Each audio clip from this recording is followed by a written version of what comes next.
They said I didn't belong here. Right there at the Thanksgiving table, his daughter called me a parasite. In front of the whole family, in my own dining room. I didn't say a word. I just smiled. Because they had no idea the deed to this house, the land under their feet, had been in my name for over 20 years. Hi, I'm Simone. I'm 66, and I've been underestimated my whole life.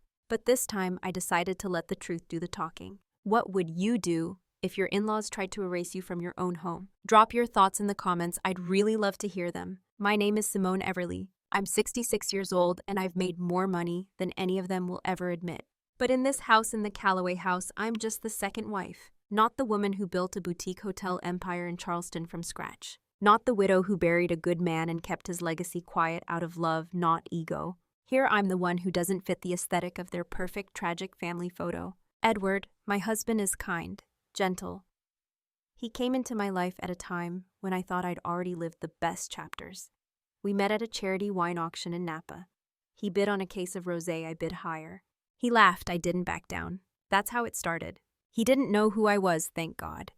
To him, I was just a woman in a navy linen dress sipping quietly in the corner. Not the Simone Everly who once graced the 40 Women in Hospitality cover. And for once, I didn't have to prove anything. I didn't tell him about Wesley, my first husband. Or about the 5-story brownstone in Charleston. Or the fact that I owned real estate portfolios in 6 states. I told him I liked orchids and old jazz. And he fell for that version of me. We got married the next spring. And then I met them. Lana, his oldest, always in heels, always performing. Griffin, the numbers guy, stone-faced, only interested in things that accrue interest. And Ivy, sweet sticky Ivy, the youngest, calls me Miss Simone like I'm the help. They were polite at first, smiles like stiff collars. But that first Thanksgiving I caught the looks. The way Lana wiped down a glass after I handed it to her. The way Ivy accidentally rearranged the table so I wouldn't sit next to Edward. The way Griffin triple-checked every estate document Edward mentioned over dinner. They never said it out loud, not at first. But they didn't have to. I could smell it in the air, thick as cedar smoke and Chardonnay. They thought I was after his money, which frankly I would have found hilarious, if it weren't so sad. Because Edward's legacy home, the one nestled in Asheville's Blue Ridge Hills with the old French oak beams and 19th century mantel, I bought it 21 years ago, back when Wesley and I were still traveling between Charleston and Atlanta, scouting properties for our next retreat location. He died before we ever got to use it. I never sold it. Didn't even renovate much. Just held on to it. And when Edward said, "I want you to feel at home," I smiled and handed him the keys.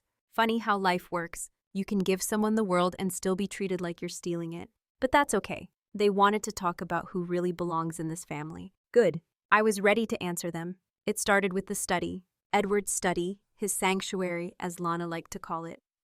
I used to leave fresh orchids on the desk every other week. Just a quiet gesture, a soft touch of something living among the leather and mahogany. But last Christmas, Lana beat me to it. A bouquet of white roses, arranged just so, sitting on my usual spot. It's tradition, she said when she caught me staring. Mom always brought fresh flowers here. I thought we'd keep that. I nodded, letting the moment pass like wind through open shutters. The next day, I wasn't invited to the wine tasting. Griffin organized it for Edward's birthday. Handwritten cards sent out a week in advance. Everyone got one. Except me. I found out from Ivy by accident when she asked if I'd be wearing the same dress as last year. When I blinked confused, she tilted her head with a syrupy smile. "Oh," she said. "Maybe they figured you wouldn't really enjoy that sort of thing. Like wine was a language I couldn't speak. Like I hadn't spent a decade building partnerships with vineyards across Napa." I brushed it off again, said I had errands. That night, I sat alone on the terrace, a glass of my favorite Pinot in hand, watching their laughter echo from the cellar windows. A week later, I passed Griffin in the hallway. He was on the phone. "She's got no equity in the house," he was saying. "She married him after the refinance. No legal claim unless Dad changes the will." He didn't see me, or maybe he didn't care. I didn't confront him. Not because I couldn't, but because I was watching, learning, every cold glance, every closed door, every little erasure. They were building a case I hadn't asked to be part of, and I was documenting it in silence. Sometimes power isn't in what you say. It's in how long you can wait before saying it. The morning after the cellar party, I woke early. Old habits. Back when I ran Everly retreats, I was always the first one up. Coffee at 5, spreadsheets by 6. These days, it was muscle memory. I walked down to the kitchen, barefoot, wrapped in my robe, the floor cold beneath my heels. Then I heard it, muffled voices. Not from the breakfast nook, but deeper in the hallway behind the heavy oak doors of the study, the one Lana claimed as sacred ground. I moved closer, careful not to let the wood creak. She's charming, sure, Griffin's voice. But we have to be realistic. If Dad passes without revising the estate, she could contest everything. Then Lana, exactly, it's not about being cruel, it's about protecting what's ours. Mom built this house. We grew up here. She doesn't get to rewrite our family. A pause. And then Edward, low, hesitant. I don't want to hurt her. My breath caught. Not from surprise, but from something colder. He knew. Maybe not the details, but enough to understand what was being proposed. And he wasn't stopping it. He was stalling. Lana pressed her tone, softening like silk over a dagger. We're not saying kick her out, just safeguard the core. Make sure the original terms stand. There was silence, then paper rustling. A document, a draft, a will. I stepped back, slowly, quietly. My heart didn't race, but my jaw clenched. I walked out to the porch, sat down, and listened to the wind in the trees. The air smelled of frost and wet stone. For 3 years, I had stayed silent. Let them make their little cuts. Let them play their chess. But this was war. They weren't just drawing lines anymore. They were carving me out, and they had no idea that I was already 10 moves ahead. The email came at 6:12 a.m. I was in the reading room with my second cup of coffee, the house still cloaked in quiet. Outside, frost kissed the window panes, and the scent of cedar logs lingered from the night before. I opened the message without urgency until I saw the subject line. And Callaway Holdings. Internal Legacy Planning, Invitation to Estate Review. I blinked. The sender was the family's longtime legal advisor, not my lawyer, not someone I'd spoken to directly ever. Inside, the wording was careful, so careful it screamed, "This is not a legal proceeding but a strategic review of assets and familial responsibilities. We believe it is important to clarify legacy intentions to ensure harmony across future generations." Harmony. How generous. I read it twice, then once more, slowly picking out every phrase that meant nothing and yet meant everything. Clarify stakeholder roles. Maintain family cohesion. A space for aligned intentions. Translation. We're planning to cut you out and we'd like to do it over brunch. I clicked print, watched the paper slide out with perfect calm, folded it in thirds, slipped it into an old blue envelope, and tucked it inside the bottom drawer of my desk, right between the deed to the house and the original Everly Trust paperwork. I had just closed the drawer when Ivy walked in holding a tray. Warm ginger cookies, cinnamon wafting behind her like perfume. "Oh good," she chirped. "You're up early too." I offered a polite smile, old habits. She set the tray down and poured tea like we were girlfriends from college. Then, without missing a beat, "You must be a little nervous. These meetings can feel technical." I stirred my tea slowly. "You've been through them before." She gave a quick laugh. "Oh no, not really, but I know how much this house means to Dad. And to us, it's just legacy, you know." I met her eyes, calm, even. "Legacy is a complicated thing," I said softly. "Depends who actually built it, and who kept it standing." Her smile faltered just enough to notice. She reached for a cookie but didn't take one. "Well," she said quickly, "I'm sure everything will go smoothly." "I'm sure it will," I replied, lifting my teacup. "For the right people." That afternoon, I opened my private laptop, typed a short, clear message to Jonathan Marsh, my personal attorney for over 25 years. Subject, re-property status. Callaway Hill and Estate Protections. I attached a copy of the deed, then clicked send. War had been declared. But they didn't know I'd already built the battlefield. Catherine arrived unannounced. It was just after lunch, the house buzzing with pre-meeting energy caterers. Moving quietly through the side hallway, Griffin pacing in the study, with a tablet in hand, Ivy giving instructions to the cleaning staff like a junior hostess at a gala. But when I saw Catherine's silver SUV pull up the gravel path, something inside me softened. She stepped out in a wool wrap coat and leather gloves, carrying a slim envelope. Same Catherine, elegant, exacting, never late, never loud. We met years ago on a hospitality board in Charleston. She knew Wesley. She knew me before the second chapter of my life was rewritten in someone else's surname. "Still like your tea, dark and dangerous," she smiled as I opened the door. "Always," I said, "and hot if possible." We sat in the solarium, the glass panes fogged from the inside winter light pouring through in streaks. Catherine looked around, then back at me. "So, this is the Callaway house," she said softly. "Or should I say, the Everly house?" I raised an eyebrow. She tapped her envelope gently. "I was updating my property records. Your name's still on the original title from 2001. It came up when I pulled some comparables for a vineyard client. I thought you might want to know." I laughed low, surprised. I never changed it. I figured, she said, sipping her tea. Funny, isn't it? You let them live here, throw parties here, make plans in rooms they don't technically own. They've never asked, I said, and I never offered. Until now, her eyes flicked toward the hallway where Griffin's voice echoed briefly. I set my teacup down carefully. It's time, I said. They've been writing a story without knowing the author. Catherine leaned back content. Well, she murmured, just promise me one thing. What's that? When you turn the page, don't hold back. I smiled. I don't intend to. That night the rain came. A slow, steady drizzle that tapped against the windows like someone politely asking to be let in. I stood in the old office upstairs, my office. Not Edward's, not Griffin's, not the house's. Mine. The desk still held the Everly monogram, carved into the corner, worn from years of use. Next to it sat the blue folder I hadn't opened in almost a decade. I pulled it close, ran my fingers across the paper. The deed, the tax records, the transfer documents from Wesley's trust. All still in my name, untouched. Untouched by time, untouched by doubt. On top, I placed a single photo. Wesley and I standing on the porch of this very house the week we bought it. His arm around my waist. My smile barely hiding the fatigue of closing 3 properties in 1 week. He looked at me then like I was the future. You don't need to raise your voice, he used to say. You just need to know when to open the door and let the light in. It was time. I slid the photo back inside, secured the folder with a leather strap, and walked over to the wardrobe. From the back, I pulled out a garment bag. Inside, a deep navy pantsuit, clean lines, tailored shoulders. I hadn't worn it in years, but it still held shape, still held presence. By tomorrow afternoon, everything would change. They would know whose house they were standing in, whose name they'd tried to erase, whose story they'd interrupted with assumptions and greed. I didn't need revenge. I needed recognition, and that I would take back with both hands. That night, the rain came. A slow, steady drizzle that tapped against the windows like someone politely asking to be let in. I stood in the old office upstairs, my office. Not Edward's, not Griffin's, not the house's. Mine. The desk still held the Everly monogram, carved into the corner, worn from years of use. Next to it sat the blue folder I hadn't opened in almost a decade. I pulled it close, ran my fingers across the paper.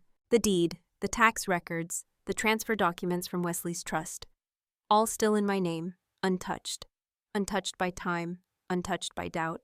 On top, I placed a single photo. Wesley and I standing on the porch of this very house the week we bought it, his arm around my waist, my smile barely hiding the fatigue of closing 3 properties in 1 week. He looked at me then like I was the future. You don't need to raise your voice, he used to say. You just need to know when to open the door and let the light in. It was time. I slid the photo back inside, secured the folder with a leather strap, and walked over to the wardrobe. From the back, I pulled out a garment bag. Inside, a deep navy pantsuit, clean lines, tailored shoulders.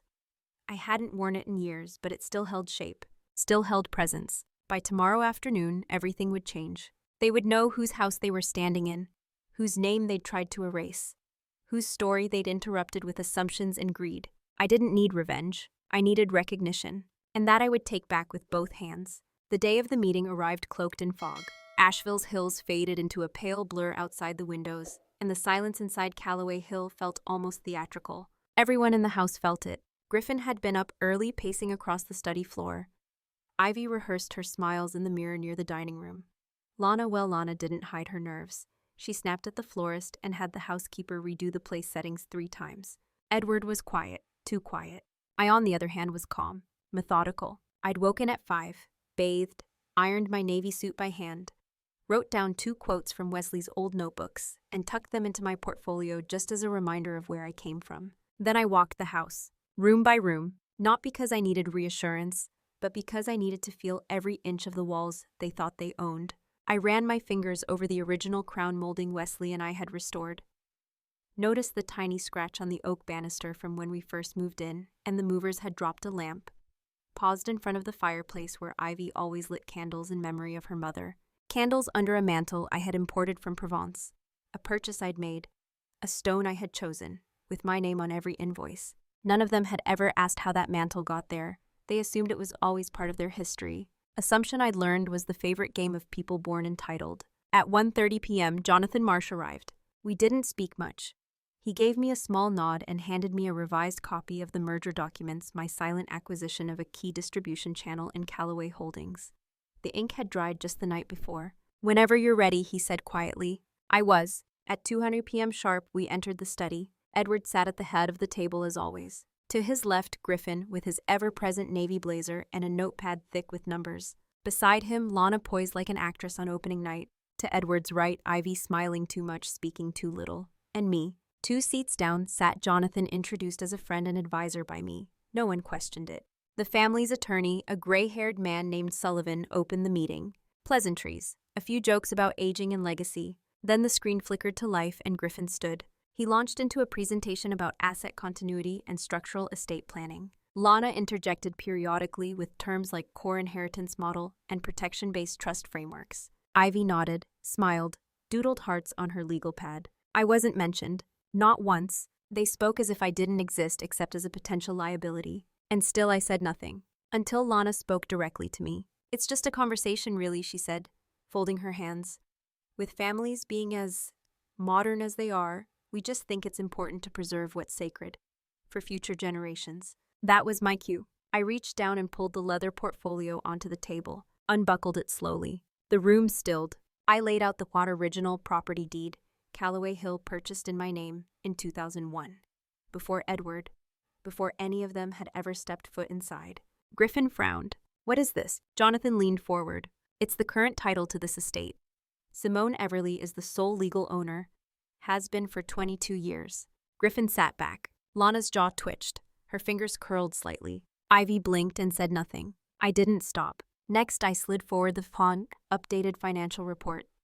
The quiet merger between Everly Hospitality and the wine distribution wing of Calloway Holdings. In the past year, Jonathan continued.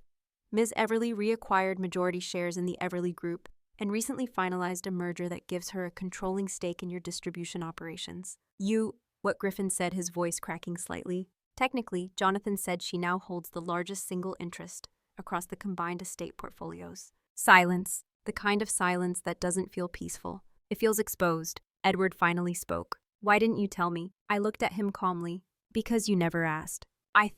You thought I was comfortable, I said. Not wealthy, not capable, just grateful. I turned to Lana. You were right about one thing. This house means something. I tapped the deed. Just not in the way you thought.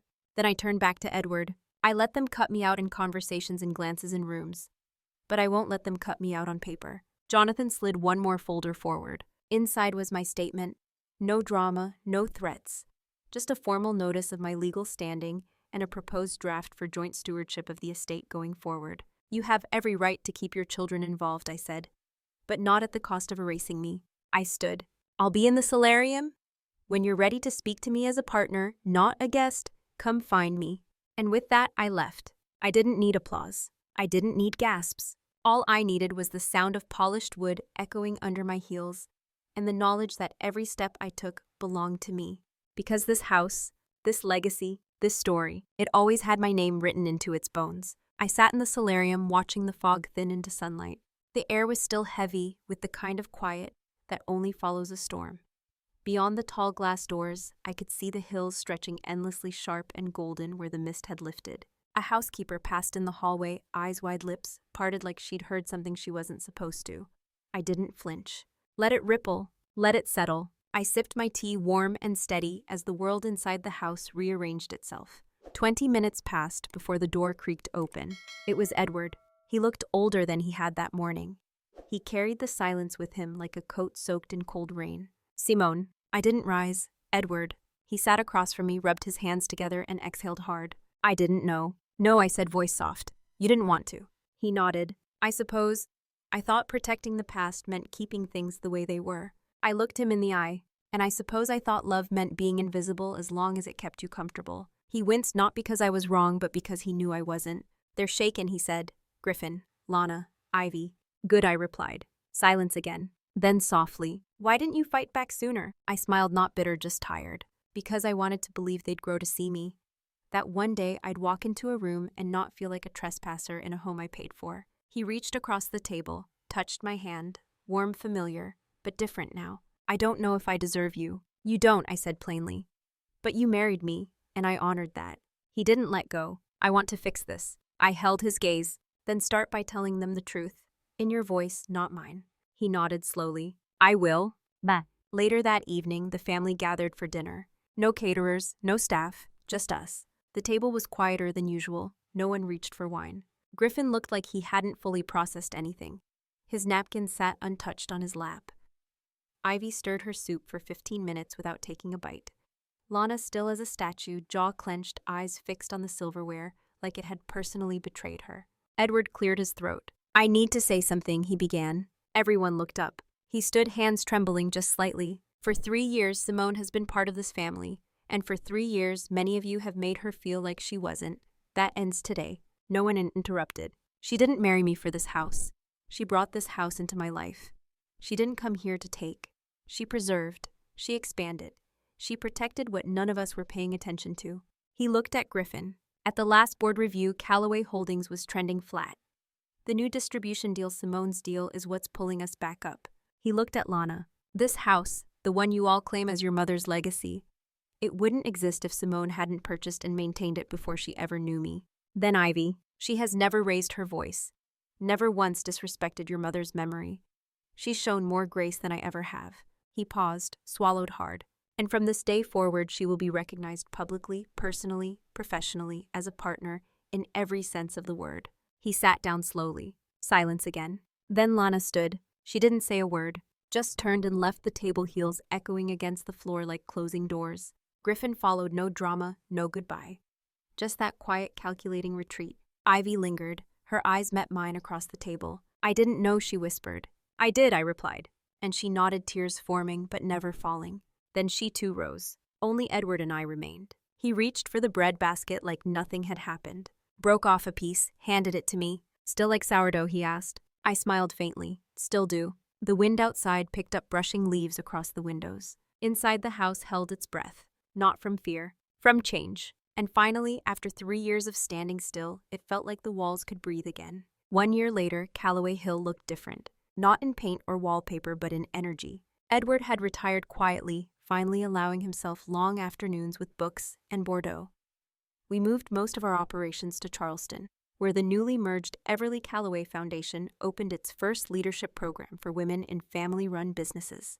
Griffin stayed on as CFO, albeit more measured, more cautious with his assumptions. He never apologized outright, but when he forwarded a quarterly report and wrote, "I deferred to your strategy here," I knew he had. Ivy visited often. She started asking questions instead of making comments. Last month, she asked if she could join our scholarship board. I said yes. Lana never spoke to us again. She moved to Connecticut, declined every invitation. I wasn't bitter.